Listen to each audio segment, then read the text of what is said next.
Welcome, everyone. So I'm just going to introduce Dr. Rossana Sanchez Russo, leads genetics care for the Vascular Anomalies Clinic at Children's Healthcare of Atlanta, alongside clinical genetics counselor Janette diMonda. Yeah. diMonda? Can you say it? diMonda. diMonda, thank you. They're associated with the Division of Medical Genetics at Emory University School of Medicine. They collaborate with a multidisciplinary team to guide molecular testing and diagnosis, enabling personalized care and expanding treatment options. I summarized the bios that are on our website, so there's much more information on our website if you want to read more about our presenters today.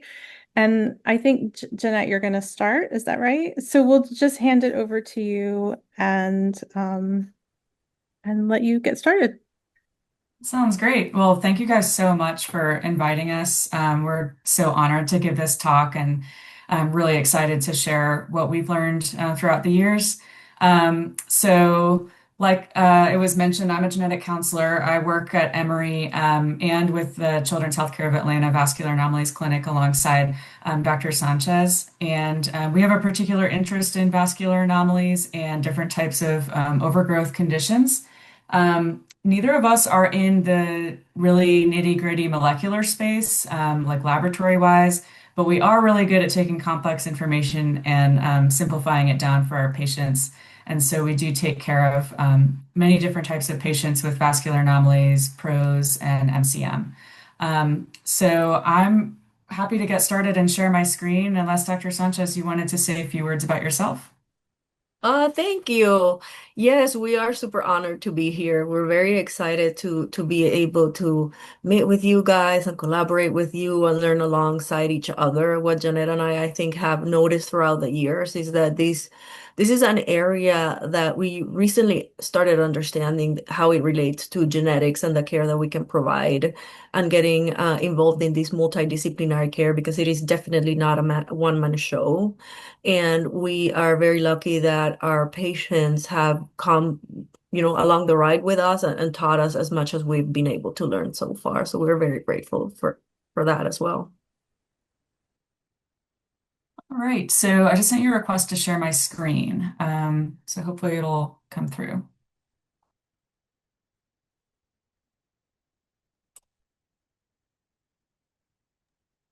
I gave you permission. Are you Oh, okay. okay? Yeah, I think we're good. All right, can you guys see the full screen? Great. We see your notes. Oh, you do. Let me switch that. Hmm. How about that? It hasn't, yes, perfect. Awesome. Okay. Well, thanks for bearing with us with the technical difficulties. We have no conflicts of interest for this presentation today. I thought just to get started, we'll kind of summarize what we'll talk about today, and I'll be talking very quickly. So if you want to go back and reference this later in the recording, it is being recorded. But we'll kind of talk about the PIK3CA-related overgrowth spectrum as an umbrella and how MCM fits into that spectrum by going over the history and overview of these conditions, the genetics of MCM. We'll go over how to interpret a genetic testing result. And then Dr. Sanchez will take over and talk about the clinical features, clinical trials, and upcoming use of alpelisib and other medications in these disorders. So as a big kind of overview of PIK3CA-related overgrowth, or PROS, while it's individually considered a rare condition, only in about 1 in 22,000 to 1 in 27,000 individuals, many of the overlapping individual features that led to the discovery and classification of PROS are not all that rare. So 1 in 10 infants a year are born with a vascular birthmark. Some of these are common, like hemangiomas, which is technically a vascular tumor, while others, such as vascular malformations, such as capillary, lymphatic, venous, and arteriovenous malformations, are much less common. So diagnosing these more uncommon vascular birthmarks has been very challenging, may require multiple diagnostic methods like biopsy, imaging, and clinical exam. And so genetics has come into this space as a really important part of diagnostics, So variants have been discovered in multiple different genes associated with vascular birthmarks, one of the most important of which being PIK3CA. So today we're going to talk about PIK3CA's role in the PI3K pathway and its relation to overgrowth and differences in variant types, mosaicism, and clinical features. And so, again, in kind of this classification of different types of PROS conditions, it's become kind of this umbrella term to include both isolated PIK3CA-related overgrowth, where the overgrowth is found just locally, affecting only one tissue or body part, and then syndromic PROS, where the overgrowth is not focal and presents in at least two different symptoms, kind of more generalized overgrowth together with other features. So, of course, what they all have in common is a spelling change or variant in the gene PIK3CA, most often not present in every cell of the body, so somatic or mosaic, although germline cases have been reported before.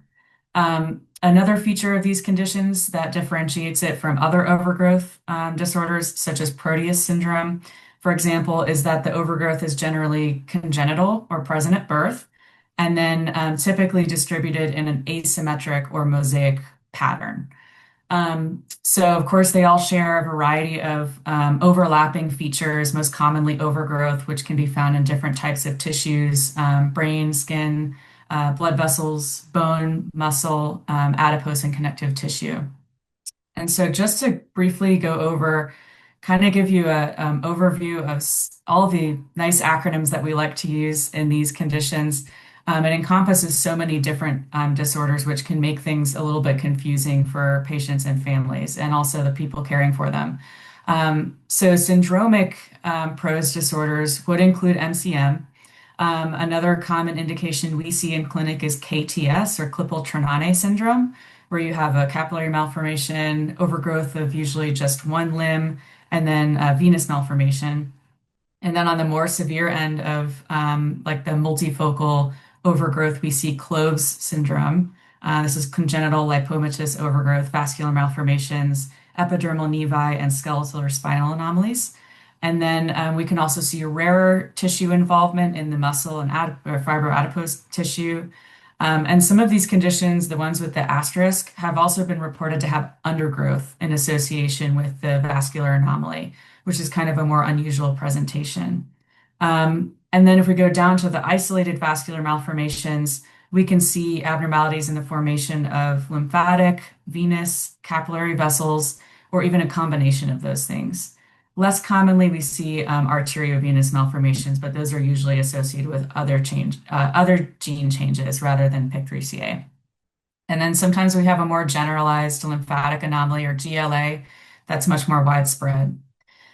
Some of the skin conditions are listed here that we see that are not vascular lesions specifically, and can also even include focal cortical dysplasia, which is just where one area of the brain tissue is disorganized. So as you can see, lots of different conditions under this one umbrella that were kind of characterized prior to the discovery of the associated gene.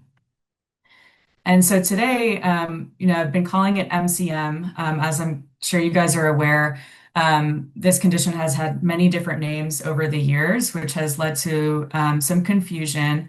So since I'm talking to the MCM network, I'll be referring to it as MCM.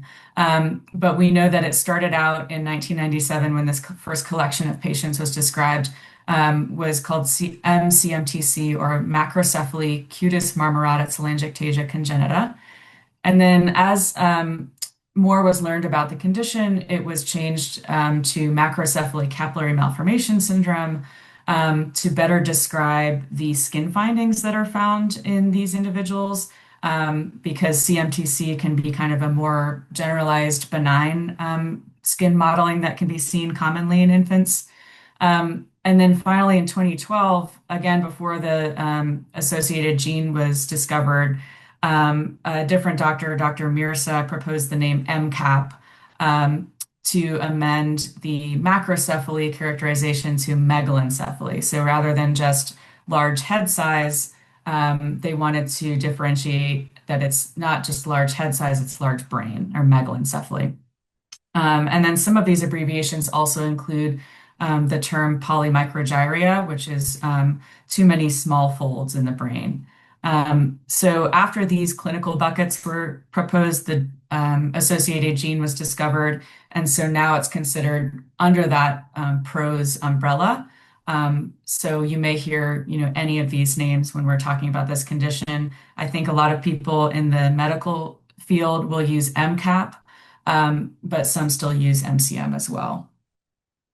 So there's really, to our knowledge, no specific clinical diagnostic criteria that are formally and consistently used across MCM. So in 2012, the doctor that proposed the name MCAP came up with a proposed clinical criteria, meaning what features do you have to have in order to be considered MCM or MCAP. So her proposal was the requirement of core feature 1 listed here, meaning early overgrowth, specifically brain overgrowth or megalencephaly, and either number 2 or number 3. So number 2 being vascular anomalies, most specifically capillary malformations, and then number 3 being the digital anomalies, the fused fingers or syndactyly or extra fingers, polydactyly. And then numbers 4 or 5 are considered supporting features and could include the cortical brain malformations such as polymicrogyria, which I mentioned earlier. And then sometimes we also see differences in the connective tissue, such as stretchy skin, loose joints, and something described as doughy subcutaneous tissue. So nowadays, things are kind of, diagnosis is typically made on a combination of clinical and genetic features. But I still think it's helpful to have some kind of, idea of where a patient might fit in the event that we cannot get genetic testing or the genetic testing is negative, but it's still suspected. So there's no formal way to necessarily diagnose this besides the combination of both of these features. So I wanted to kind of zoom out and talk about the genetics of PIK3CA and MCM. And so, as we know, all of our bodies are made up of cells, and inside of our cells is our DNA. I like to think of it like an instruction manual to tell our bodies how to grow and develop. And we like to break down this instruction manual into segments called genes. And so each gene is kind of like a chapter of that instruction manual. So our body will read through the gene, produce RNA, and then produce the protein. And the protein is the little building block of every cell that moves around and does a very specific job. So in this case, we're talking about the PI3K protein, which is encoded partially by the PIK3CA gene. And so this little picture down here is actually a model of the PI3K protein. The green part is encoded by PIK3CA, and the orange part is encoded by a different gene called PIK3R1. So another way of looking at DNA is by zooming out and looking at it under the microscope. And so this reminds us that all of our DNA is wound up and packaged into these structures called chromosomes. Chromosomes come in pairs in every cell of our body. One in each pair comes from the sperm cell or the father, and then one comes from the egg cell or the mother. And we have 22 pairs of what's called autosomes. Those are essentially the same between men and women. And then we have a pair of sex chromosomes to tell us biologically to develop as male or female. So typically XX for female, XY for male. And so today we'll zoom in on chromosome 3, where we know we have 2 copies of that PIK3CA gene. One comes from our mom and one comes from our dad. And so if we zoom in even more, we know that changes in the spelling of the PIK3CA gene can cause the features that we see in PIK3CA-related overgrowth. So PIK3CA encodes a key part of this PI3K enzyme, which includes 2 important subunits. One is called P110 alpha, which is encoded by PIK3CA, and the other subunit is called P85, which is encoded by PIK3R1. So together they form this really important enzyme that's responsible for cell growth and division. So normally cell growth and division are tightly regulated by signals that are coming from outside the cell. So if you look at this kind of circular line up here, this is the cell membrane. So normally we get signals that come to the cell and they bind kind of like a lock and key to this receptor kinase. One of those signals is called insulin-like growth factor 1 or IGF-1, which is a hormone. And this activates or kind of kicks off this PI3K pathway. So then that signal goes all the way down the pathway through another protein pathway called AKT, and then another pathway called mTOR. And so together, these pathways are super important for controlling cell growth and division and survival. And we know that when we have a misspelling in PIK3CA that causes the PI3K pathway to be permanently switched on. So we call that constitutive activation, even without signals from IGF-1 or other signals coming from outside the cell telling it to turn on. So this leads to continuous activation of the other two pathways, AKT and mTOR, which results in uncontrolled cell growth and overgrowth of the tissues. And so that's kind of a broad overview of the very small but very important processes that are happening at a cellular level. So how do we find these PIK3CA variants? So different types of genetic tests can be used in the diagnosis of PROS disorders. Most commonly, it'll be something called next generation sequencing or NGS. And this is basically breaking up the DNA into fragments and then reading those individual DNA letters to analyze for variants or typos. And so we're comparing the patient's spelling of the PIK3CA gene to both healthy people in the general population, as well as people with known genetic disorders. And so when we read that DNA over and over again, we call that the depth of coverage. So how many times is that particular location read by the test? We use another term called breadth of coverage, and that's kind of talking about, that's in the red line in the picture, that's kind of talking about how many genes are we sequencing and how much of the gene are we sequencing. So some people, if we're really suspicious, will just sequence PIK3CA, and some people we're not so sure, so we want to include more genes in like a panel approach. So many people get panels or even a bigger test like an exome, which looks at all of the genes. So after you get your genetic results back, you may get one of three types of results or even a combination.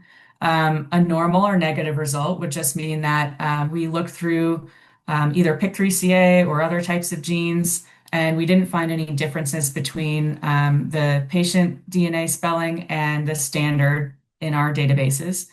If we get a pathogenic variant or a positive result, that means we found a misspelling in the DNA that we know causes a problem with the PI3K protein.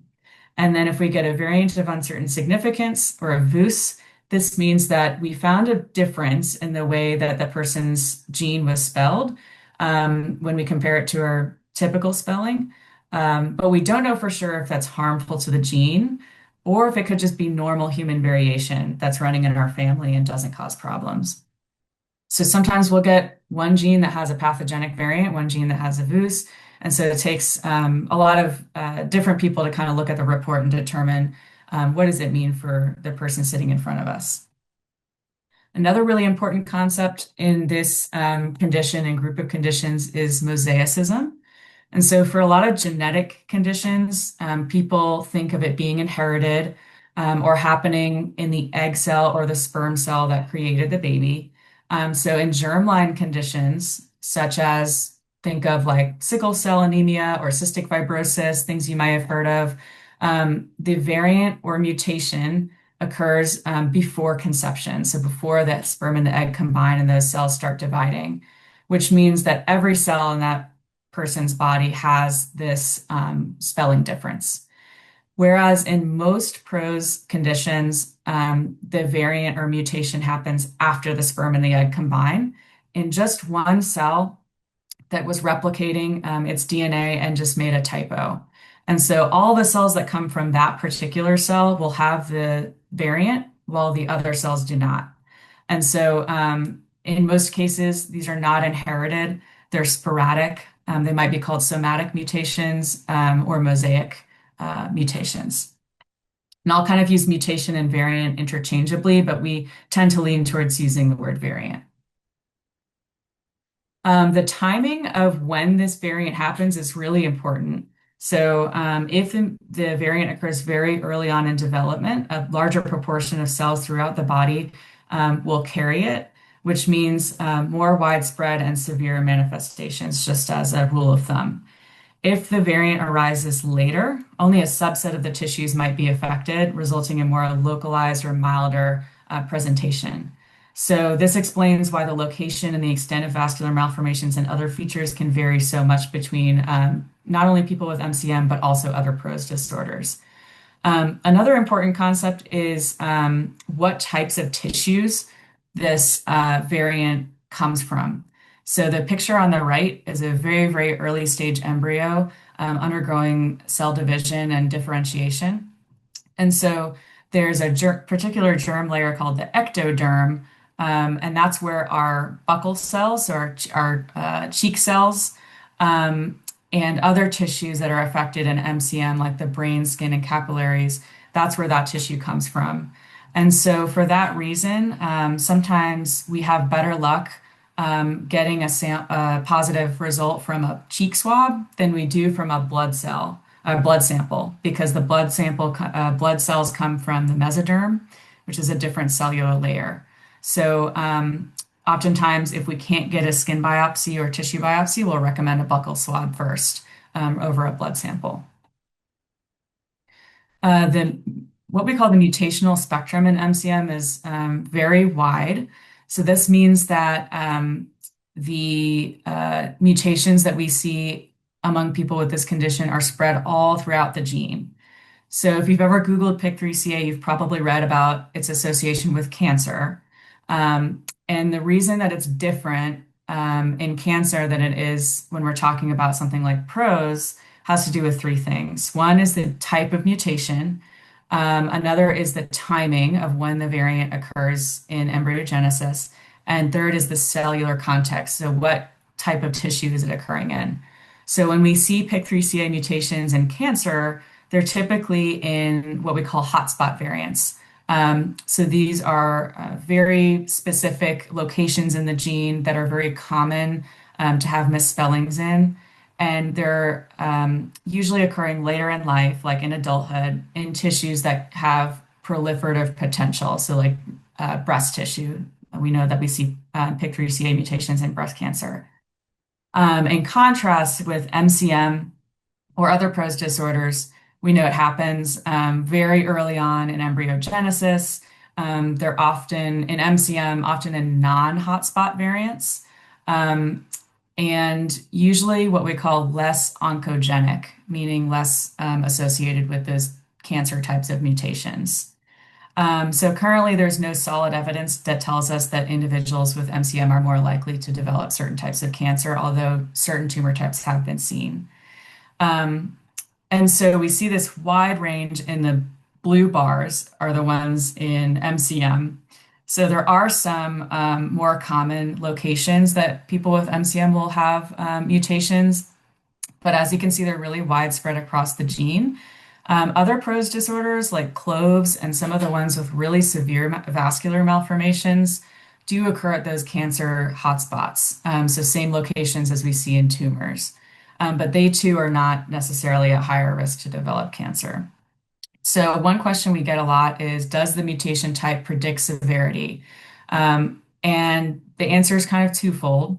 While there appears to be a difference between MCM mutations and other PROS disorders in terms of where the mutation is, that can kind of predict a little bit where you might fall along the PROS spectrum. But within MCM itself, we haven't really seen a genotype-phenotype correlation, meaning the neurodevelopmental outcome, the extent of the overgrowth, or the presence of brain malformations can't be predicted based on the genotype alone. So we see some differences between, some of these classifications of PROS disorders. But if we have a child sitting in front of us that has certain clinical features of MCM, and then they have a pathogenic variant in PIK3CA, it's not always possible to predict exactly how they'll do. So genetic testing in this population can be really challenging. With MCM in particular, because the theory is that they have a higher proportion of cells with the misspelling, about 60% of them will have the mutation detectable in a blood or buccal sample. But that still leaves about 40% that are undetectable with standard genetic testing. So oftentimes we'll need a biopsy of affected tissue, affected meaning overgrown or with a capillary malformation or vascular malformation. Even then, the percentage of cells carrying this variant might be very, very, very low. And so we oftentimes need to send the testing to a specialty lab that can perform ultra deep sequencing or other specialty laboratory techniques. Your standard kind of like commercial genetic testing lab may not have enough depth of coverage to pick up the mutation. And we think it's really important to do genetic testing, even if we think somebody clearly has MCM or clearly has a different PROS disorder, because we have been wrong before. And that can impact what kind of medication might be most effective to target that pathway and downregulate those genes.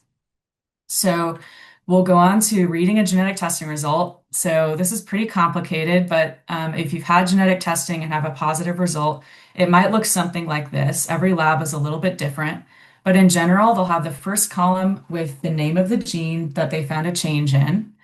So in this case, it would be PIK3CA. In the next column, they might have the associated disease, and usually this is just kind of a generic overarching name for the disease. It probably won't ever say MCM or Klippel-Trenaunay syndrome. It'll probably be just overarching because the lab doesn't have the patient sitting in front of them to make that decision. The mode of inheritance, in this case, autosomal dominant, is just referring to the fact that PIK3CA is on an autosome, it's on chromosome 3, and only one copy out of those two copies of PIK3CA needs to be misspelled in order to cause the condition. Versus something like autosomal recessive, like sickle cell, where you need a copy from mom and a copy from dad. The next part, the variant, is really important. So this is the exact DNA address where there's a spelling change in the gene. So for this person at position 3,197, where most people have a letter C, this individual had a letter T. And then below that, that tells us how the protein changed. So in this person, that little DNA change caused what normally is an alanine or letter A to change to a letter V or valine. The next column, zygosity. So that just means, sometimes it'll say like heterozygous or homozygous for different types of genetic conditions. This one says mosaic because it wasn't read in all of the proportion of the sample. So in this case, it was only picked up in some of the reads of DNA. And then inherited from, you won't always have this column unless you did the test as a trio, usually an exome, so the big genetic test. This one was done as a trio, so it tells us that it didn't come from mom or dad. This was brand new in the patient. And so we call that de novo. And then finally, the classification. This is one of the most important parts of the report. So this tells us that this variant or this spelling change is likely to cause a problem with the gene. And the problem being it makes the gene overactive or actually work too well.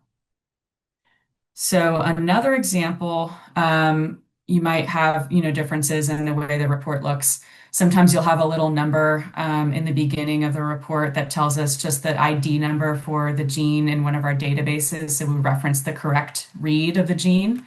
But otherwise, it looks pretty similar. This person has a different letter change and a different protein change. Sometimes it'll say apparently mosaic. Sometimes it'll give you a percentage as well. And I'll get to this a little bit later. The percentage is just referring to the percentage of reads in the DNA in that sample that have the mutation. That doesn't reflect the whole body. So while this cheek sample or this saliva sample or blood sample may have 5% with PIK3CA mutation, the rest of the body may not be in that exact proportion, if that makes sense. So here's an example of why genetic testing is so important in getting it right. This is a patient, not with MCM, but with a very severe presentation of PROS. We could probably consider her Cloves syndrome. So she started with a regular gene panel. We call it an overgrowth panel. So it includes PIK3CA and many other overgrowth genes on a blood sample. This was completely negative.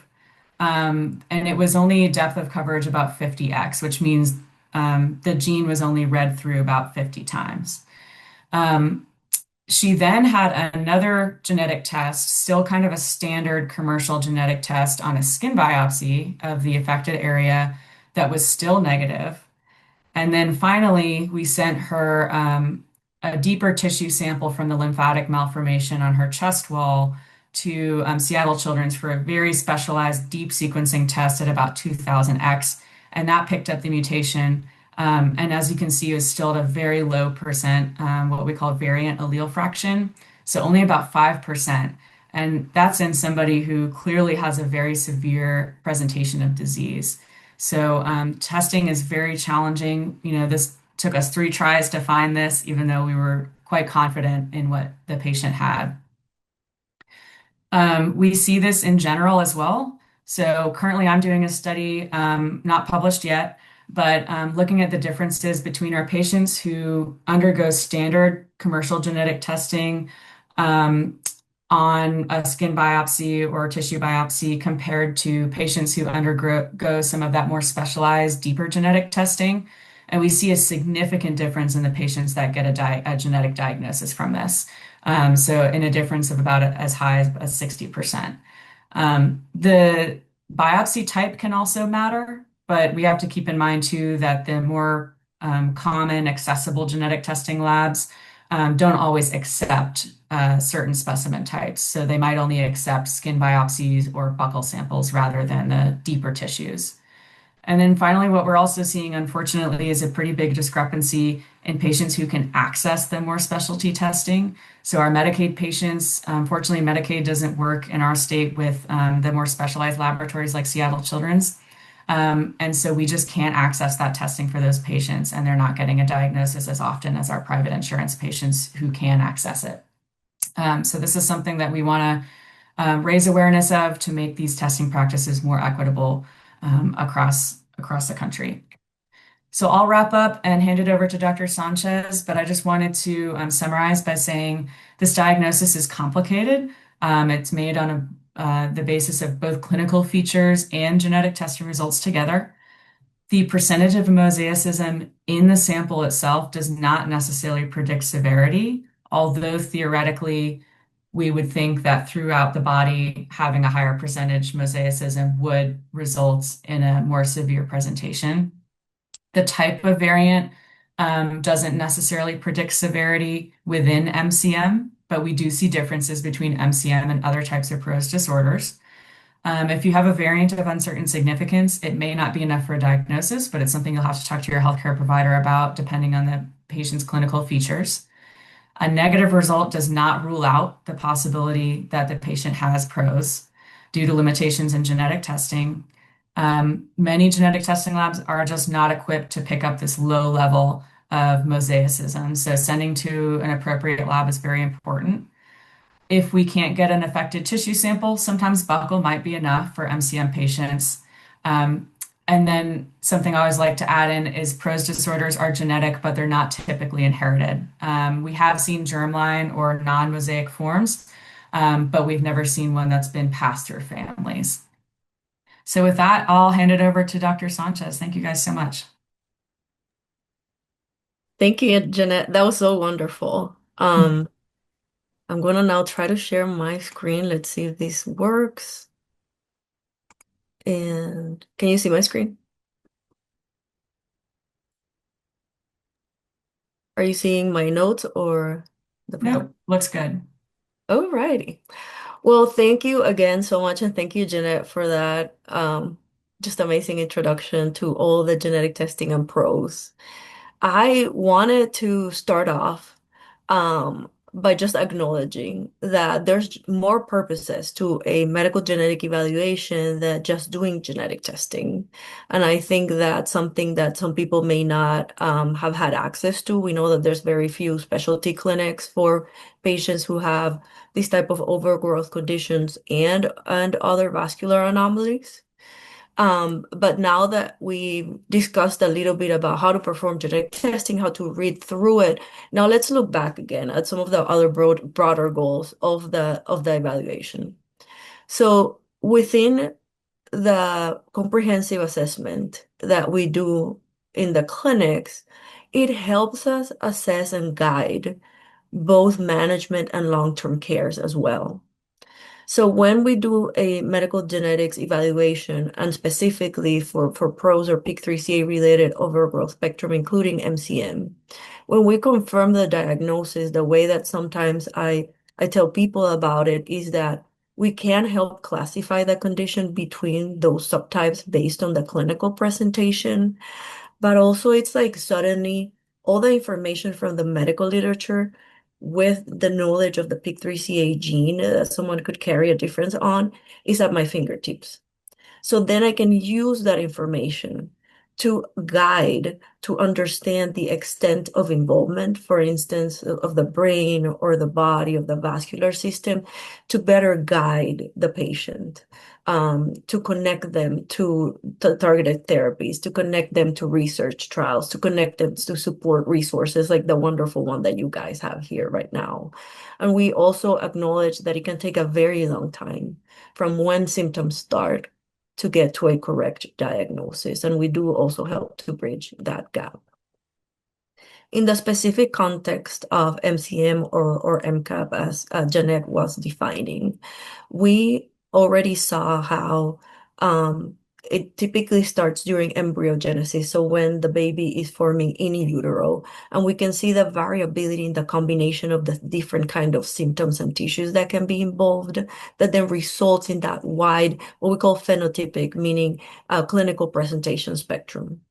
We do know that in MCM, the predominant areas of overgrowth can include the brain, and that clinically can present as macrocephaly, meaning a bigger head size, and I'll go through some of that. But it can also involve other areas, such as the limbs, sometimes the face or the trunk, and the vascular system as well.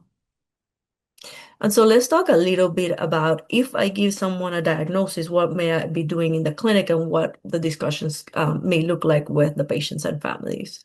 So one of the things that we are doing in the clinical setting is measuring the head circumference. Now, head circumference is something that typically is done in pediatric health care already. It usually is done even sometimes in utero when the babies are in the mom's womb.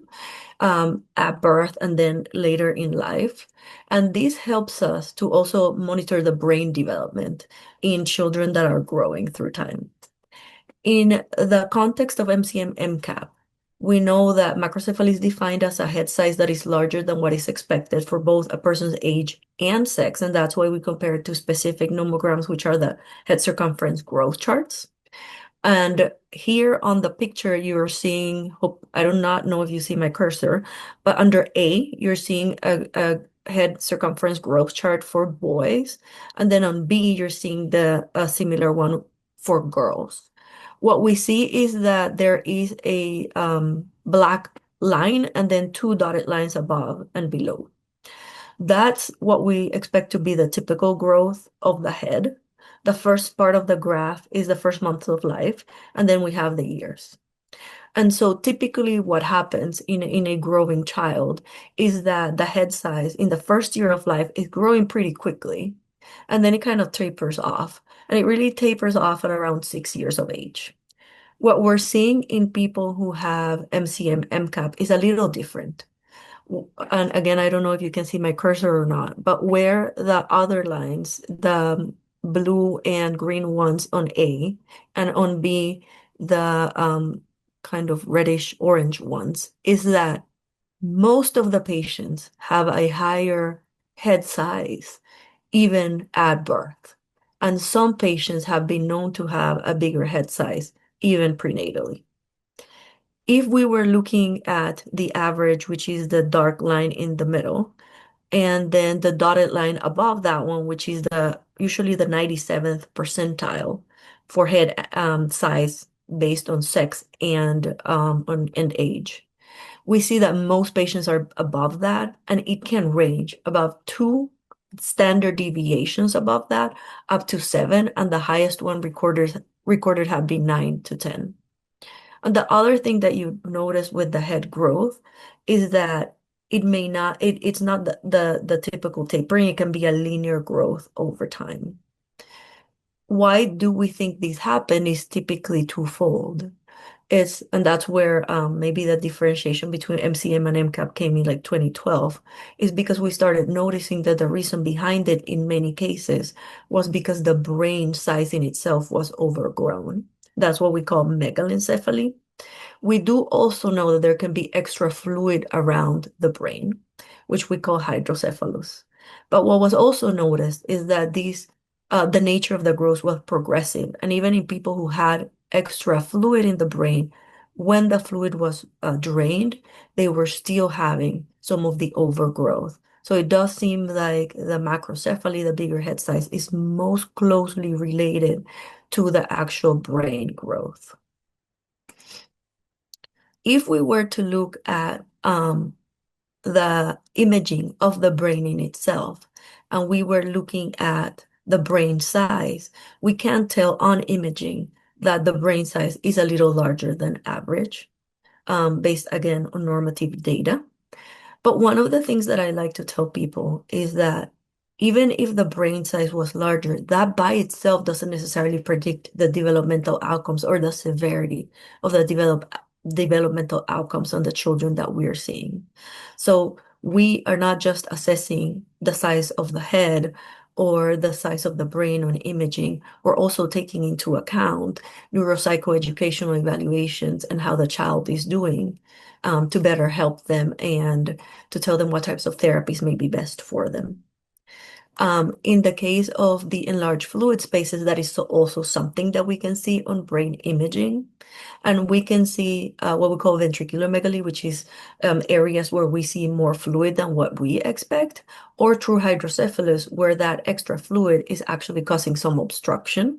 And that's usually when that extra fluid needs to be drained and a shunt is usually placed. If a shunt is placed, in the medical literature, usually that age range for placing a shunt is between 3 weeks of life, which can be very early, to around 3 years of age. But the average age in which a shunt is placed, and there's different types of shunts as well, is around 9 months of age.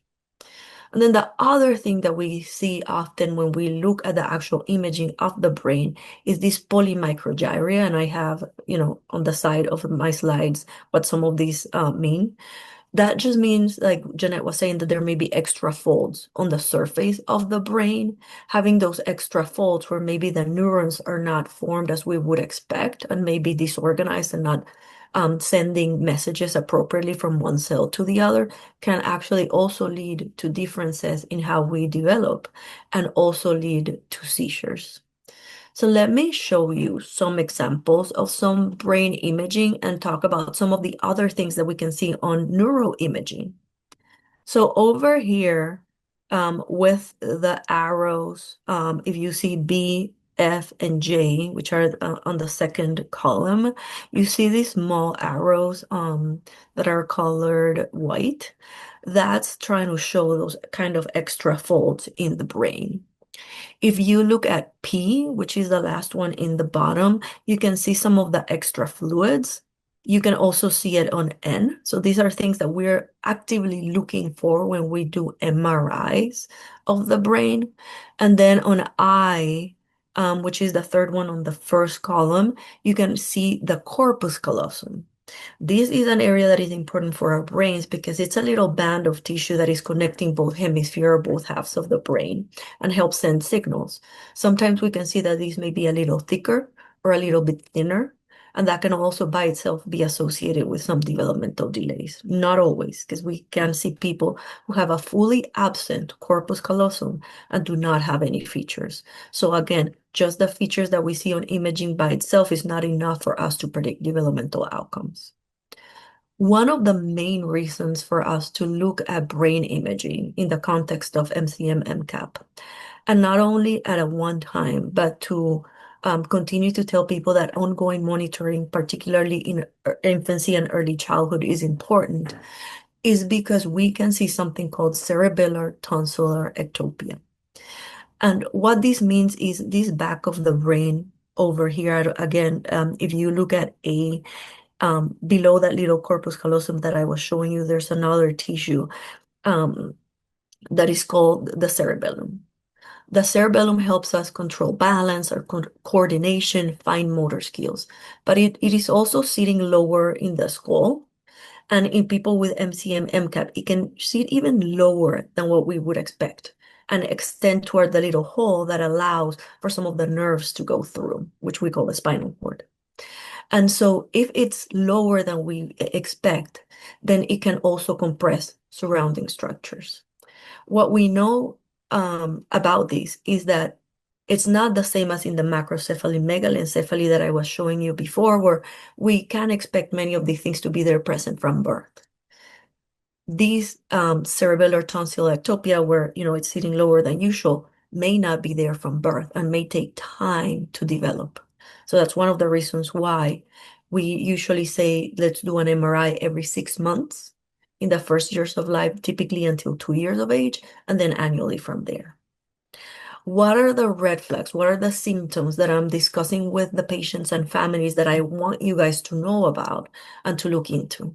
If a child is presenting with new symptoms of irritability, it's a baby that is very difficult to console, starts having drooling that wasn't present before or trouble swallowing, if the breathing pattern changes and there's these pauses, or it's an older child complaining of neck pain or tingling, or you're noticing weakness, that to me is a red flag. And even if it's not time to do an MRI, I would be recommending one. Now, again, these are patients that if I have any of these concerns, I would be telling them about the symptoms, but I would also be bringing in the neurology team to better care for them and to offer appropriate imaging. So again, not a one-person show. Why are those things about the brain that we're talking about also important? Because there can be an association between some of those things and the range of developmental abilities that we can see. And so what we know so far in respect to development is that many people who have MCM, MCAP can show some level of differences in how they're developing certain skills. And that can be seen in different areas of development. It can be seen in speech, it can be seen in motor skills, both fine motor and gross motor skills, more like sitting and walking, or more like grabbing things and self-feeding. But the severity is very wide. And even children who have more significant brain differences that may be noticeable, the delays may be more, but that is not always true. Another thing that can impact the development is the muscle tone. We know that low muscle tone, called hypotonia, can be present in infants with MCM, MCAP, and that can also lead to some of the differences that we may see with, for instance, oral motor function feeding. We also know that some people may have more joint flexibility, and I think that Janette was describing some people with some of the doughy skin or differences in skin. We can see that at the joint level as well, and so that can also be a cause for developmental delays in some instances. Again, with these things, what we would be mostly offering is specific types of therapies like physical and occupational therapy. And then the other thing that we know can be associated particularly with the polymicrogyria is seizures. They don't occur in every person, and people who have these differences in the folds of the brain unrelated to MCM, MCAP are also at risk for seizures and developmental delays. It's also based on, how the cells look and how they're sending messages, like we were saying before. The treatment for the seizures in MCM, MCAP is a standard. There's not a specific medication that we know currently works better for this condition. And we also know that there's other features that can be present, such as autistic features, ADHD, OCD, and also anxiety in some cases. And this would also be treated with standard of care. Now, why is that important? Janette already was talking about doing genetic testing for pros and how there may be some differences in MCM, MCAP. In this study that was done in 2023, that included over 1,000 patients with pros overall, it did include a number of people with MCM, MCAP, around 34, of which 26 had variants that were found on the gene. What we saw based on that study is that of 20 people who gave skin biopsies, 17 of those had a positive genetic test for PROS, for PIK3CA-related variants on skin biopsies, but 12 were positive on a cheek swab and 7 on blood. So again, this is probably based on what Janette was discussing about the timing and the type of tissue that is affected, where we can find some of these samples. This is also important in the context of our strategies, and these are examples of some of our patients, where we had this patient that we saw actually many years ago, who we did whole blood. So this is a panel of one of our patients. You can see here the head circumference for a boy. You see that I do not have the one at birth, but this was around 7 months of age. The head size was already increased. And what we saw was that it continued to increase outside of the norm. And this child also had megalencephaly on the MRI of the brain. And we were able to find a pathogenic or disease-causing, apparently mosaic variant that is outside of the hotspot in blood. This is a different patient that has hemimegalencephaly, so only half of the brain was enlarged, although there were unusual folds of the skin, the polymicrogyria. We did a very similar panel in blood, but this was negative. Now, this was before we were doing cheek swabs as more standard of care.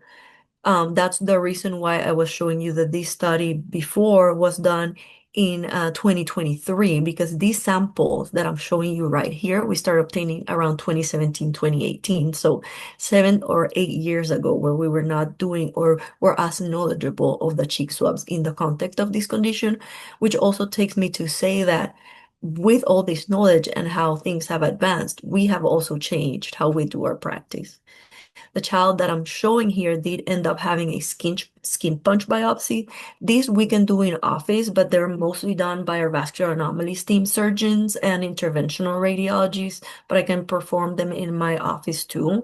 They're like 3 to 4 millimeters, and we don't usually have to take any stitches, again, done in areas where we have the differences in overgrowth or capillary malformations.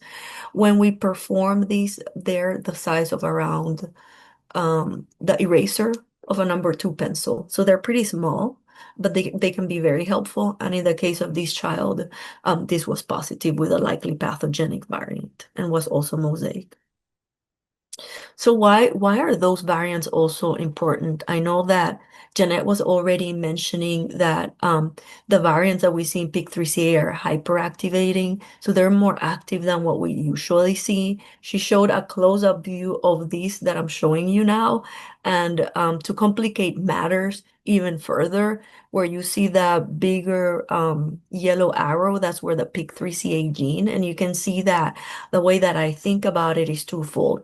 One, it's like a switch that regulates cell growth and blood vessel. And as we said, with these conditions, you don't have to wait until an external factor comes to the cell and turns it on. It's all on all the time.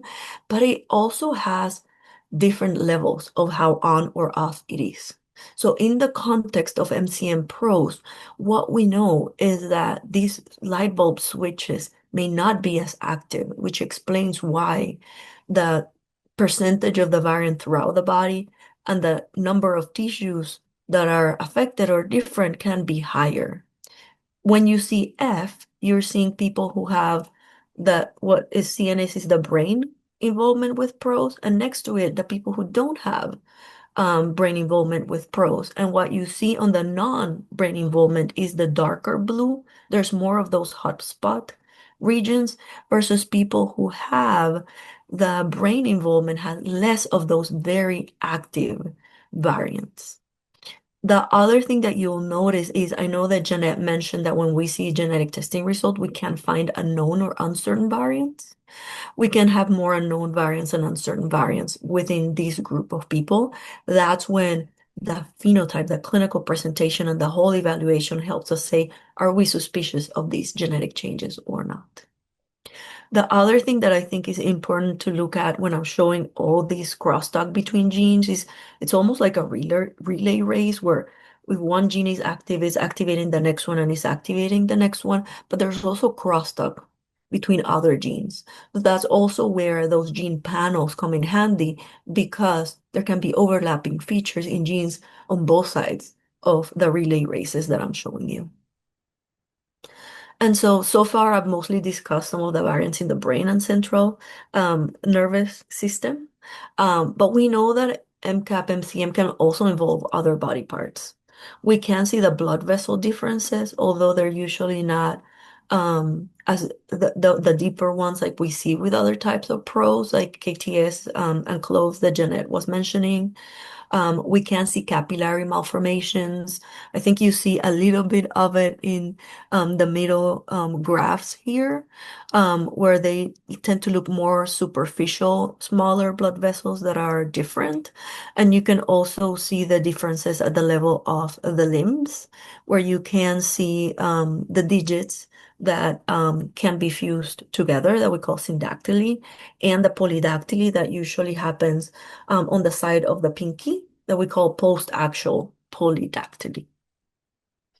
For people who have more of the blood vessel disorders, although not as common with the deeper ones in pros, our approach to genetic testing can be different, and sometimes it involves one of the interventional radiologists actually getting a sample from within the blood vessels in themselves.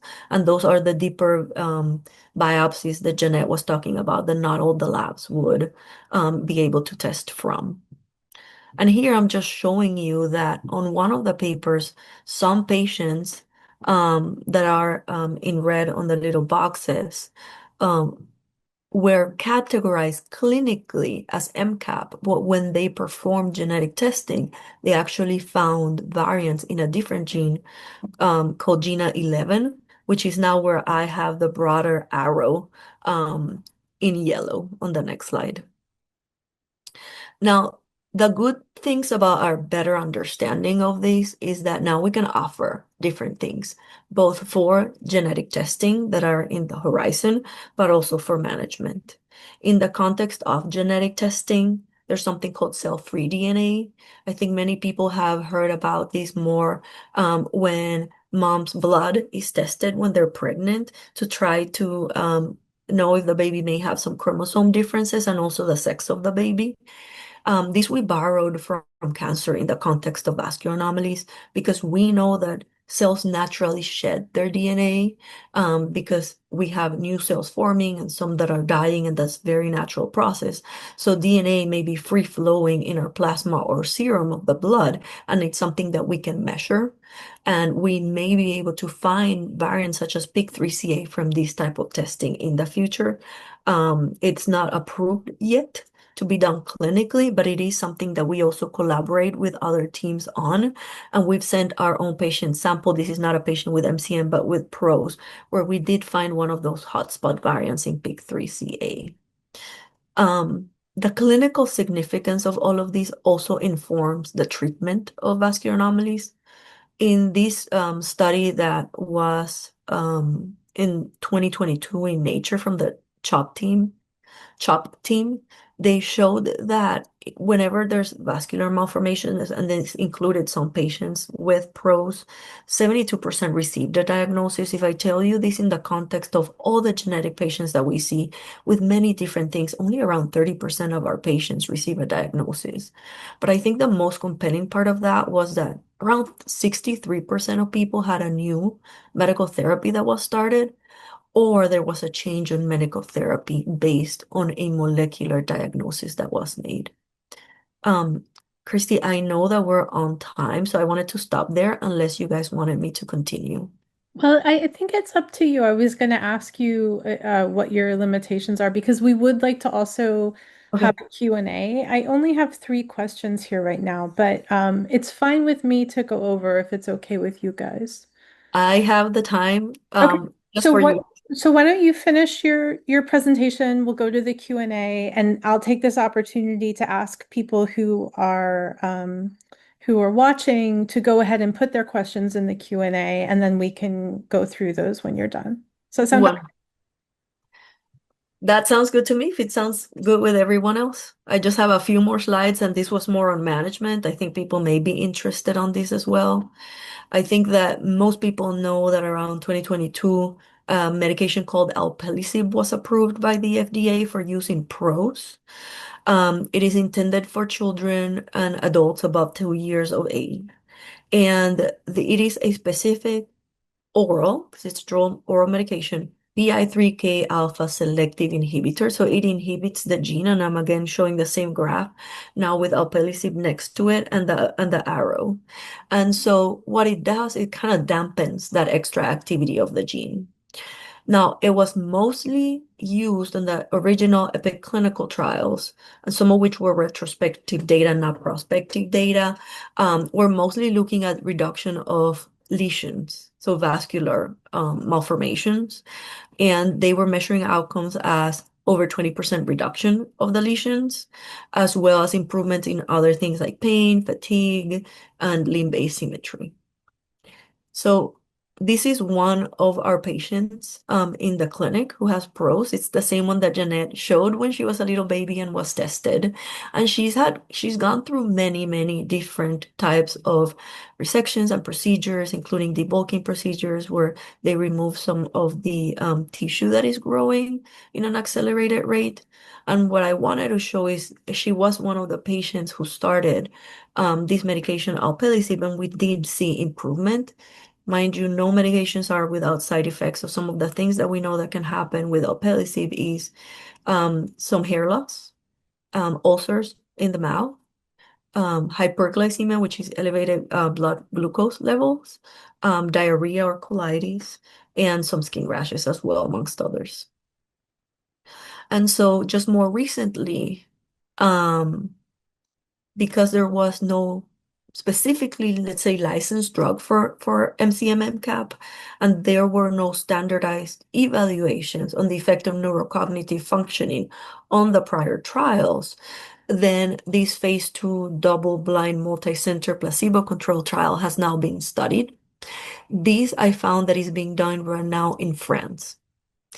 And so one of the reasons why this is important to do is because we don't understand if the medication crosses the blood-brain barrier and gets to the brain to cause differences in neurodevelopmental outcomes.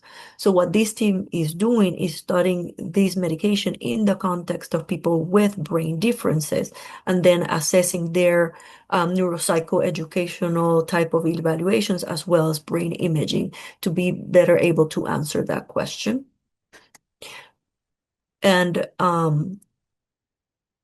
what this is showing you is that it is a placebo-controlled trial, so not every person who is enrolled in the trial will necessarily get the drug. We call this a phase 2. A phase 1 is when we're looking at the safety of a drug. A phase 2 is when we're looking at the efficacy of the drug in the context of a specific condition. And a phase 3 is when we kind of open it up and continue to look at safety markers and efficacy. So this would be a phase 2 type of trial. And it is open for all sexes and over 2 years of age and less than 40 years of age. What people have to have is a diagnosed variant in the PIK3CA gene with a documented MCM or MCAP clinical presentation. Anecdotally, what do we know? In one of the alpelisib trials, there were 2 patients with MCM MCAP type of clinical presentation, and they anecdotally observed an improvement in cognitive function and behavior, but this was not one of the true outcomes that was measured for the trial. So I did not find that they did any specific assessments to prove this. It was more based on observation. I can tell you that from our clinic, we have around 46 total patients on alpelisib, 43 from the children's side and 3 from our adult side. I think most of them have continued the medication long term. 2 of the patients have had an MCAP phenotype. One of them has macrocephaly with hemimegalencephaly, so growth of half of the brain larger than the other one without significant polymicrogyria. and some capillary malformations. That patient had like a left leg a little longer than the right, which can happen. And what they've observed clinically is less limping, less maybe discrepancy on the size. His foot was a little bigger, so the shoe fits better. The speech therapy think also that an area of overgrowth on his cheek looks better, but they have not told us anything about neurodevelopmental outcomes. And our second patient who was started on alpelisib who had an MCAP phenotype had a diarrhea after the first 4 weeks and they discontinued it. So we do not have any data for that second patient long term. So what's coming next? There's another phase 2 trial with what we call a mutant selective PI3K inhibitor called Relay. Um, the difference with the other medication is that it's more selective for the actual gene that is different. And so theoretically, it would have less side effects long term. So it could be safer for patients and it would be a more targeted, precise medication. This one is currently enrolling in their 7 locations in the US. I know that our site at Children's Healthcare of Atlanta will be open probably soon. The principal investigator for that trial would be one of the hematologist oncologists here, Michael White. But again, I do not have any long-term data or if this drug would cross the blood-brain barrier in the context of MCM MCAP. And that is all that I have for you guys. This is our wonderful team, and it also includes some of the research team from both Georgia Tech and Winship Cancer Center. Thank you all again. Thank you so much. All right. So one person is making a comment. I Mm. recall my OBGYN noticing my daughter's head size during ultrasounds, and their reaction was, "You're cooking a bigger turkey." I guess maybe this isn't really phrased as a question, but I wonder if you could comment on prenatal detection of Yeah. MCAP. We used to never hear about this. Like it was a big surprise to everyone. And now we're hearing more and more that there's prenatal detection. From the literature and from seeing some of the patients, particularly the ones that have more overgrowth or larger, particularly the other pros that have larger lymphatic anomalies that are around the neck area, we are now performing fetal MRIs at our site and bringing in the patients before and planning for C-sections if they're needed, depending on the areas of overgrowth. I've seen that more with the other pros Mm-hmm. or MCAP in itself or MCM. I do think that it is possible to see a larger head size. It may be harder to look at the cerebellum and look at the folds unless you have a very high resolution ultrasound. So I think those things will probably be missed because they're not the main things that you're looking for necessarily.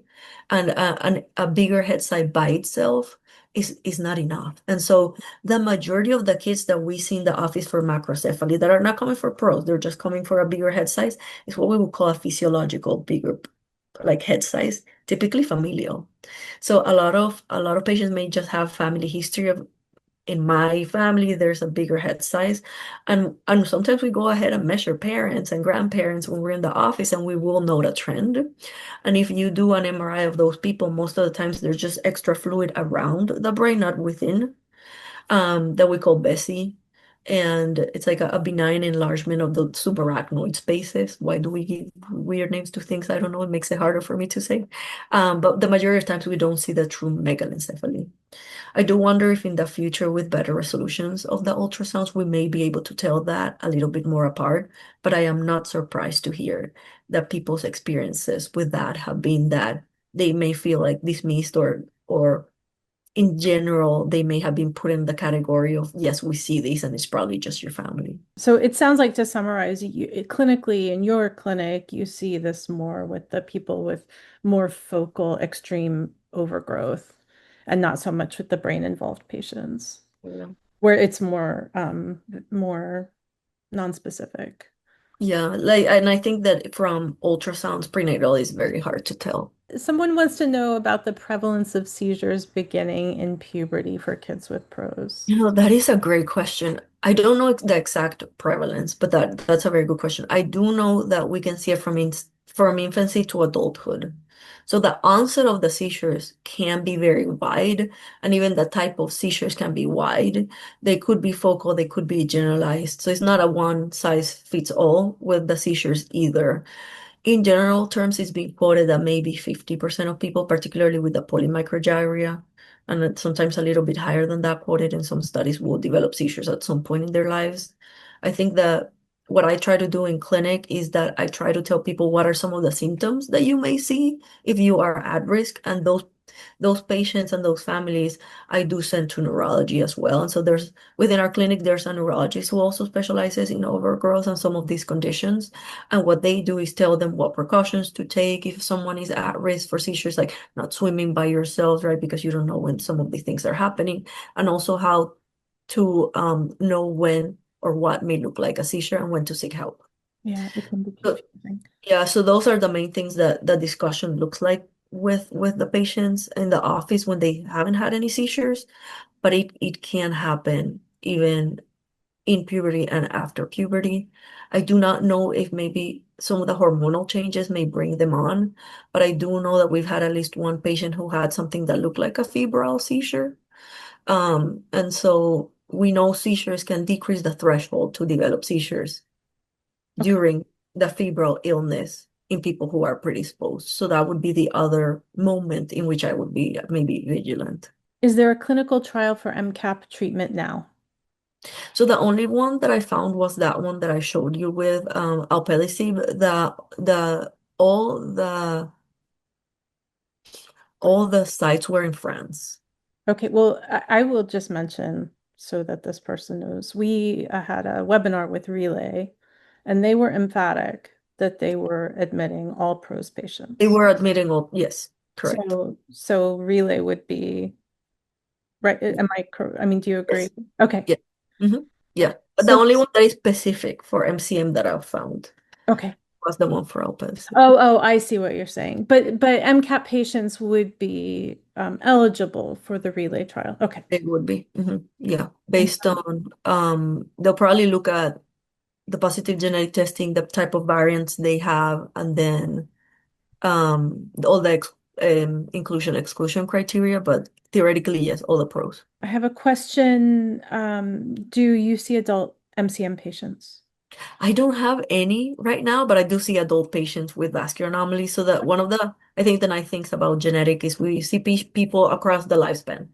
So although I did pediatrics residency, and then genetics and other specialties within genetics, I do see across the board. I do not personally have any patients with an MCAP phenotype as an adult. But if someone had But a if someone was a had it, caregiver for an adult, they could come yes, to you. Okay, absolutely. great. Do you have advice for parents or caregivers to encourage our doctors to participate in research or publish reports on MCM patients? I think this is difficult.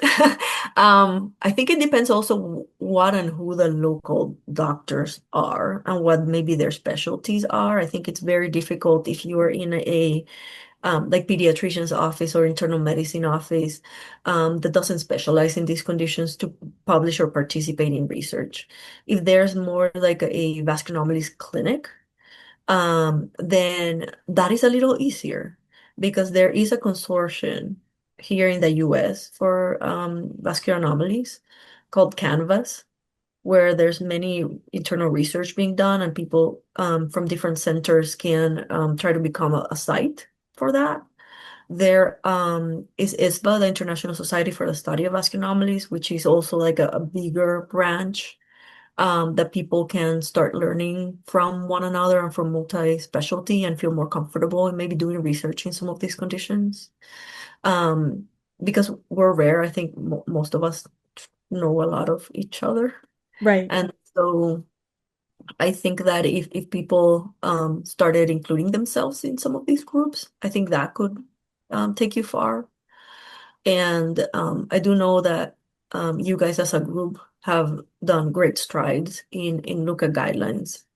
I think that single cases of people are harder to publish, but bigger cohorts of patients with these conditions and following them over time, I think could be very conducive, because I don't know that anyone has maybe really taken the time to see people over time and see their developmental outcomes, things like that. Adulthood has been mentioned. So I think those would be very helpful, or adult patients that may not be as enriched in our current literature could also be very helpful. Yeah, we really long for that in the community. And then in the future, what do you hope to see in MCM research or patient management? Like, where do you think the holes are? Or I think there's many gaps, and I think both Janette and I have seen it in the clinic. And I think one of the first ones that we were seeing had to do with the diagnosis of PROS in general, including MCM MCAP. I think the next one for me, as we tackle that one and more guidelines come up, and we look at more data and find a way to better diagnose patients, I do think is with the neurological symptoms. I think that I do wonder, because I don't do clinical trials for these, but I do clinical trials for other things. And there's several different things that we've tried for other conditions in trying to get the drugs targeted to the brain. So I do wonder if there is a way to do that. Some people already have shunts, so can we give the drug through, a ventriculostomy and take it to the cells? Are we deriving it to the right cells that it's supposed to go? I don't have answers to those, but I wondered about those things. Um, like are these medications that we can give orally, are they amenable to be given directly to the brain? Those are the things that I myself think about. I don't know how feasible that is from the basic science side, but those are interesting to me. Can this be compounded? Can this be given in another way? Can it be targeted directly to the brain, and would that be helpful? yeah, so something that's brain penetrant or can be administered more directly. Yeah. Mhm. Well, because I think that's why I concentrated my talk on the M, Mhm. right, on the megalencephaly and the development and the seizures, as it relates to the genetic testing results and the variants and the timing of things, is because I do see that as some of the main complaints. The other part that I see often is the low blood sugar levels now. I've started seeing some of the growth hormone, sometimes in the same person, because a low growth hormone can lead to hypoglycemia as well. But this gene is very active. It's like a master key regulator of also metabolism in itself. And when we give the drug, the alpelisib, one of the side effects is hyperglycemia. So I do wonder if the endocrine differences would be amenable to the oral medication too. Yeah, And those actually, we have a lot of patients taking it for that and so that's the other reason I think that's the other whole, gap I yeah, see. gap that is the whole endocrine Mhm. involvement. Yes. Yep. Okay. Are annual MRIs still recommended after age 6? That's a great question, and I think it's very dependent sometimes on each patient and family and the symptoms they're having. Typically, um the first years of life is when we try to do it every 6 months, and that's where sometimes also the back part of the brain is growing and maybe impinging, and that's one of the things that we want to keep an eye on. Um, After the age of 4, if you read some of the studies, um, if everyone's doing okay, if there's no new concerns, if the brain growth has leveled out, or I should say the head size, um, then some people will spare people after age 4 from having too many annual ones. But the current recommendation goes to 8 years of age, because that's when really the head size between like 6 and 8 starts to really slow down. By age like 5, 6, our brains are like 90% of what our adult sizes would be. So Mhm. that's what we expect, not to see as much exponential growth. Not that we can't, but we expect less so. So it may be that if you talk to your doctors and your team and they don't have a lot of concerns, they may say, hey, we can just keep it. So it is possible. I think those are the case by case type Yeah. of conversations. There was a mention of congenital glaucoma. I have not heard of this before. Can that develop later in life? I don't remember hearing So about we that. I think it was, typically is that with don't. a different condition? That Yes. may be, okay. So you guys were talking about finding an unexpected genetic diagnosis that correlates with, okay, I'll let you say it now. Yeah. Sorry. So we mostly see the congenital glaucoma with the other genes that may look like clinically MCAP. So we see it with both GNAC Mhm. and GNA11, um, sometimes in the context of something called Sturge-Weber, but sometimes with more overgrowth and other capillary differences throughout the body, and it can have glaucoma. What I think the reason why those patients were categorized within MCAP in that study is because they were measuring the head size and those kids had macrocephaly, but I did not see a mention of the actual brain MRI. So I do wonder if the brain MRIs would have looked different. Mhm. And then they had a lot of capillary. So the Uh, concern in those patients who were misdiagnosed was that they were actually vulnerable to glaucoma, but that was not realized because they had a a MCAP different condition. diagnosis. So They had a clinical, MCAP does not have glaucoma, so not you. we wouldn't be looking for glaucoma in an MCAP patient. Okay, thank you. And when we see something is congenital, we usually mean that it's present at birth or very early. So the majority of those already have the risks very early on with the other gene. Do you know anyone in Ontario, Canada that you recommend? For Uh, clinical care, yeah, they said they're currently at Sick Kids. I'm thinking Sick Kids has the most. I do know there is a geneticist there, but I do not know their expertise with these conditions. I can certainly ask though. You know, this person has commented anonymously, and so I'm just going to say to email me because there are some geneticists in Canada that are familiar, that have some interaction with MCAP that I might be able to suggest that are kind of separate from the vascular anomaly space. Um, So, I do know there's geneticists there who see people for many different reasons. right, right. Ask. Somebody saying that they did a 4D ultrasound and they could actually see their child's capillary malformation in those images. Oh, that is impressive. I have never seen it, but that I do think that ultrasound resolution is gonna get better too over time. How common is it to have vascular malformations in other organs in MCAP besides facial cutaneous? Is a full body MRI needed? I think This that's is a a real. great question. And I again think that's where the phenotype and the clinical presentation also play a role. We do know that some people who have MCAP can have some internal vascular differences, including some that I think Janette had mentioned called hemangioma, which is a tumor rather than a vascular malformation. The difference between a tumor is that there's a real, true increased number of cells that are different, and a malformation is more like the cells are just different looking or disorganized. We have seen them around the cricoid area, like around the internal neck area, through the breathing areas. They have been seen in the abdomen. So they can happen, not as commonly as other patients. We do have at our site a whole body MRI protocol that we have used with people who have MCM MCAP. And the only difficulty that we have, and we've mostly used it if we have a concern for, other enlarged veins or other regions. But the main difficulty with the whole body MRI is that resolution of the brain is not good enough. So we still have to do a separate brain MRI.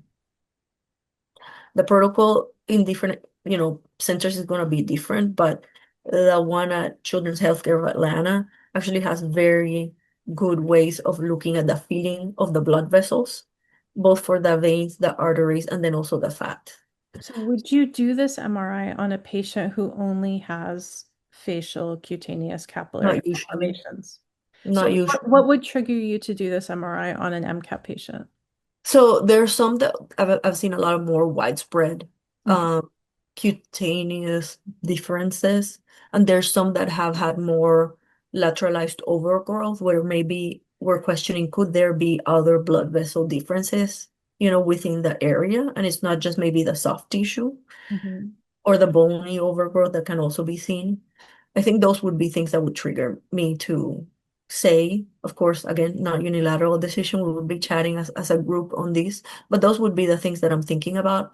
Sometimes if I see like more like varicose type veins, something that makes me think there may be something underneath.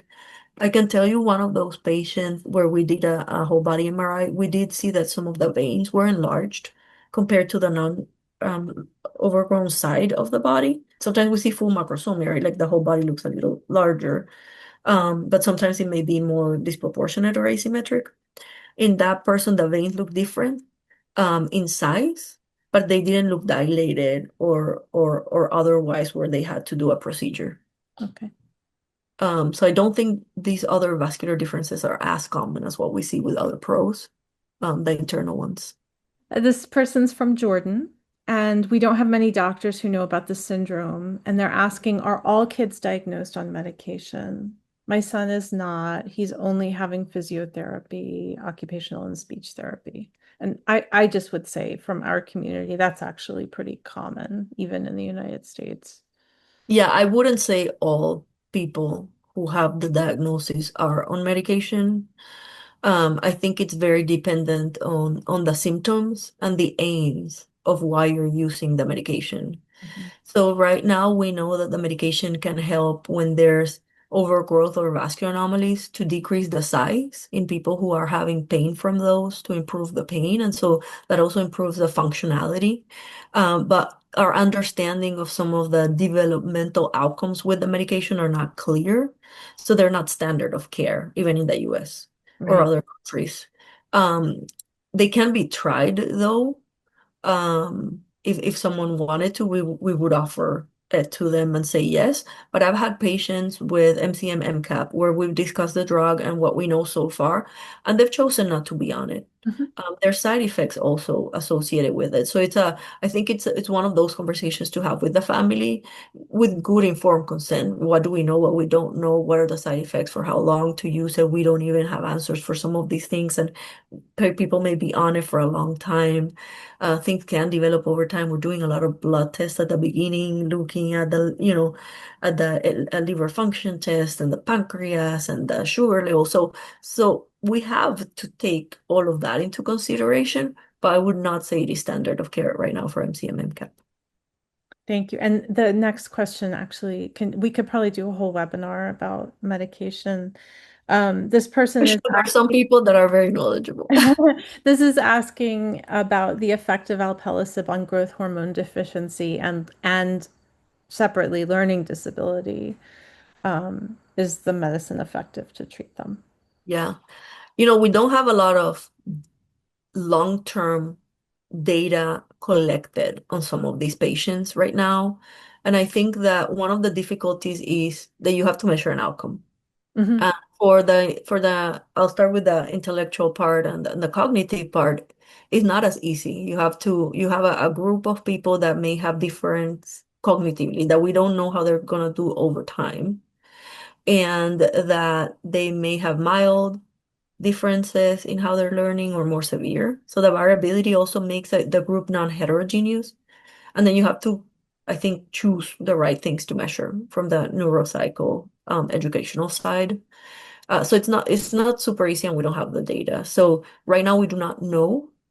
Anecdotally, some people, and I've heard this from people in other countries, think that there could be some improvement in behavior and maybe speech, but I couldn't tell you It's specific. anecdotal. Yeah. And then for the growth hormone deficiency, I'm thinking that it could help because we do know it helps with the hypoglycemia. And I think anecdotally I've heard some things too, but I again don't have like data to Mhm. show. But Christy may have heard from Yeah, I people. actually don't think anecdotally I've heard that it does not help with the growth hormone deficiency, but gosh, it would be a really easy thing to measure compared to cognitive development. So it'd Oh, yes. be nice if somebody did it. Yeah. Like one of my patients who didn't use the drug had both growth hormone deficiency and hypoglycemia. And I think the hypoglycemia was more than the growth hormone deficiency by itself. So I couldn't tell you because I don't have it. Would it be advised to avoid medications that could decrease seizure threshold, like Wellbutrin for I do not MMSs? I do not have a great answer for It's that. probably a question for a neurologist, right? Yeah. Okay. I think someone like neurology would be better. to answer that. I would have that discussion though, that there's a risk for seizures. We had a question that disappeared that wanted to know about people with African ancestry. If you have seen people with African ancestry with this diagnosis. So this is just somebody saying that their child has the diagnosis and they're mixed race. And we certainly see We people, do. African Americans with PROS diagnoses in the Yeah. United States. Yeah, we see them as well. I think that we know that race is a social construct, so it's how people self-identify because in genetic testing, the variants are also based on population backgrounds. Sometimes we do ask some of these maybe intrusive questions when we're taking a family tree, because we do a full family tree. And we have people who self-identify as African American or Black in our population. I have one here in French that I'm going to go translate while you answer this one, and then that'll be the last one. I've been seeing a lot of MCM type patients on PIK3CA social media sites that just have the PIK3CA diagnosis and not a subtype diagnosis, that are having difficulty finding information pertinent to their children and often not obtaining routine brain imaging despite hydrocephalus signs. Um, do you have suggestions for genetic practices, vascular anomalies clinics to specify for getting those more specific diagnosis versus just the PROS diagnosis where they don't get the specific care for the subtype? Yeah, I think that's an important question. You know, I think every clinic practices a little differently. And I think now when you look at maybe these conditions, most of it you find the pros umbrella and then some of the subcategories. Um, to me, instead of maybe necessarily calling it MCM or MCAP or cloves, I think the most useful way that I would tell people would be, do they have the CNS involvement or not? For the correct guidelines. Like if maybe a clinic is not comfortable thinking of a subtype, then I would think about it in the context of is the brain involved, and in so how to guide Yeah. that appropriate care, honestly. So Because even without the subtype, but they yeah, would need to get an MRI to see yeah. the brain and yeah. And so that's, I think, the hurdle here is that the patients are not getting MRI. Yeah, if they have the macrocephaly and some developmental delays or seizures, that to me already would be something that would trigger wanting that extra. So yeah, I think that there is something to be said about subtypes because we do know that they can present a little different. But I think sometimes maybe people, have moved away from certain labels. So I would at least try to look at it is it involving the brain? Okay, I have I think a fairly simple question here before I go to the French one, which I think will be the last one. Um, my daughter I'm going to change her wording a little bit because I think this is a little confusing. This person has a daughter who's pretty mildly affected. Okay. Um, should we expect an increase in symptom presentation during puberty? And the reason I want to highlight this is because we do actually know something about vascular malformations in puberty Mhm. and what happens. And I don't think that we have that kind of awareness in our community. So maybe you could talk about that a little bit. And I don't think that I have a ton of patients that's transitioned through puberty with MCM MCAP at this stage that I can anecdotally tell you about. What we know about some of the vascular malformations per se in the context of puberty is that when we go through stages of rapid growth or changes in our hormones, remember the graph that Janette was showing, where some of these growth factors come in and kind of activate? We think that's a trigger for more growth. So things like puberty, pregnancies, even trauma or infections, we know can lead to growth of some of the vascular differences. I don't know that it's going to be super true for the brain in itself, but I think it was already brought up about like seizure concerns during puberty, so that probably would be something that I would be watchful for. In general terms, I haven't seen a lot of the discrepancy of the limbs getting too different in the patients. I only have a few patients with MCM MCAP with leg length discrepancy. I don't know how common it actually would be. That would be one that I would be looking at during puberty. Is that discrepancy getting a little bigger? And also the growth of the spine. Yeah, that's fine. because as we're getting taller, and this may be true even in the general population, we Mhm. could see more of the curvature. Those may be the things that I could tell you that I may be thinking about, or someone with a large vascular malformation. For other symptoms, I truly could not say. I don't expect the developmental side to change too much. Great, thank you. Okay, so this person actually has an AKT3 mutation, Oh, and has drug-resistant epilepsy, and she's wondering if they should have a brain MRI to monitor brain development. Can we hope for a new treatment that would stop epilepsy through genetic therapy, like targeted therapy, I think. I I am hopeful, is what I would say, that we will have some newer therapies with our better understanding of some of the variants. There are coming up with some other inhibitors Mhm. within that relay race that I was showing you with the different genes. And sometimes what has been done, even for some of the other conditions, is if we don't have a specific inhibitor for that part of the pathway, we may try to do it a little lower on the pathway. I don't know if you guys have probably heard about sirolimus or sirolimus, depending on how people call it, and how it's been used for some vascular anomalies as well, because it also decreases the signaling through the pathway that ultimately leads to that extra cell proliferation and growth. So I think maybe I think that at least a baseline MRI, because usually with AKT3 we do see the macrocephaly too. I do not personally have any patients with that phenotype. So I So, think it's a little bit harder uh, to do. yeah, so I'm sorry. I just want to, so it's in the recording. We are actually doing some iPSC, Oh, nice. Okay. and we have three patient samples involved in that, and one of them is AKT3. Oh, So we will be publicizing that research when it's done. And I know that that team is looking at therapies for the AKT3 mutation. But other than that, I don't see a lot of research for AKT3. There are AKT like broad, not just AKT3 first Japan AKT inhibitors. Yeah. inhibitors, but I don't see them being studied for epilepsy. So one of the issues would be if it's brain penetrant, which is the same issue we have for the PIK3CA inhibitors. And we just don't know. And I don't see this in the very near future. But Yeah. Yeah, I think it's harder because it's less common overall from what I've seen in clinic at least, or I'm missing some. It's possible too. yeah, well, it says it's like it's a category of patients that overlaps with our group, but Mhm. doesn't really overlap with vascular anomalies. So. All right, I think I'm going to stop there.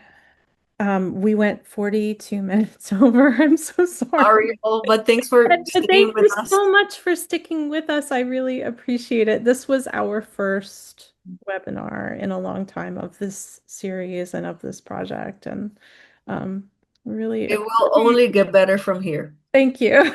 Mhm. And we hope you'll keep working with us. And we really appreciate it. Absolutely. Thank you guys so much. We really appreciate it. Thank you. All right, I'm going to end the webinar. Thank you, everyone. Thank Goodbye.